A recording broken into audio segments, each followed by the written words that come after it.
தக்காளி ரசம் பாருங்கம்மா. தக்காளியை வந்து நல்லா குக்கரில் வச்சு வேக வச்சுருங்க. தண்ணி விடாமல் அப்படியே கட் பண்ணி வச்சிட்டோம்னாலே அது அப்படியே வெந்துடும். அவ்வளோதான். புளியை கரைச்சி வச்சுக்கோங்க. அதுக்கப்புறமா மிக்சியில் வந்து மிளகு, சீரகம், பூண்டு போட்டு நல்லா கிரைண்ட் பண்ணிவிடுங்க. அப்புறமா எண்ணெய் வச்சு கடுகு, பெருங்காயத்தூள் போட்டு கருவேப்பிலை போட்டு அதுக்கப்புறமா இந்த கிரேவியை எடுத்து அதில் ஊற்றிட்டு நல்லா பாயில் ஆனதுக்கப்புறமா அந்த புளியை ஊற்றிட்டு அதுக்கப்புறமா நம்மளுக்கு மிளகாத்தூள் காரத்துக்கு வேணும்னா போட்டுக்கலாம், இல்லைன்னா இல்லை. அதுக்கப்புறமா கொத்தமல்லி தூவிட்டு இறக்கிடணும். இத்தண்டை தக்காளி ரசம்.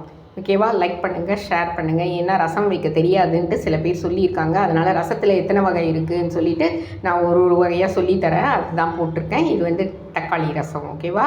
தேங்க்யூ. லைக் பண்ணுங்கள், ஷேர் பண்ணுங்கள், கற்றுக்குங்க. ஹாய் பாருங்கடா, நம்ம சாப்பாடு ரெடி பண்ணியாச்சு, கேரட் பொரியல் ரெடி பண்ணியாச்சு, ரசம் ரெடி பண்ணியாச்சு. இந்த ரசம் வந்து நீங்கள் வந்து நினைக்கலாம், ஒரு ரசம் நீங்கள் தனித்தனியாக வந்து செய்து டேஸ்ட் பண்ணி பாருங்கள்.